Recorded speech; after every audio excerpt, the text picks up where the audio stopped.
Mercedes-Benz Club Aceh atau MBCA merupakan organisasi hobi yang bergerak di bidang sosial. Sejak awal terbentuk pada tahun 2012 silam, MBCA belum memiliki formatur kepengurusan yang lengkap, sehingga untuk saat ini organisasi tersebut menganggap perlu adanya kepengurusan yang sesuai dengan AD atau ART. Diikuti oleh 38 orang dari 50 member aktif, MBCA menggelar musyawarah daerah atau Musda pertama dengan agenda pemilihan ketua umum baru. Ketua Umum MBCA Armia Indra Nur Alam sebagai ketua harian sejak terbentuk organisasi tersebut di Aceh mengatakan, 11 tahun sudah sejak awalnya terbentuk organisasi tersebut, ia berperan sebagai pemimpin. Maka untuk sekarang, ia menganggap perlu adanya kepengurusan yang sesuai dengan anggaran dasar dan anggaran rumah tangga suatu organisasi. Nama Imam Mahfud sebagai salah seorang calon ketua yang diunggulkan dan terpilih secara aklamasi untuk menjadi ketua MBCA periode 2023 hingga 2028. Karena ini adalah organisasi non-profit, tentu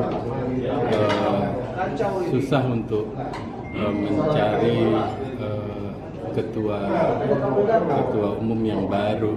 Pada kesempatan kali ini setelah 11 tahun ADART pun sudah terbentuk sehingga organisasi kita lebih rapi dan kita mau nggak mau digiring untuk melakukan musyawarah daerah ini, sehingga alhamdulillah saat ini terpilihlah Saudara Imam Mahfud sebagai ketua pengganti.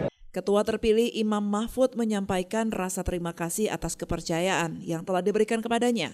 Selanjutnya, Imam menegaskan akan tetap menjalankan program-program yang selama ini telah dijalankan, seperti kerja-kerja sosial yang bermanfaat bagi masyarakat. Kami sebagai pengurus baru, insya Allah akan melanjutkan program pengurus lama yang sudah baik. Terus kita akan sempurnakan dengan bakti-bakti sosial yang luas untuk Aceh nanti. Mudah-mudahan keputusan yang baru nanti lebih solid dan bermanfaat bagi masyarakat. Setelah pembacaan keputusan Musda, dilanjutkan dengan penyematan PIN dan penyerahan bendera Pataka MBCA oleh Ketua Umum lama kepada Ketua Umum terpilih. Dari Banda Aceh, Lala Nurmala melaporkan untuk Puja TV Aceh.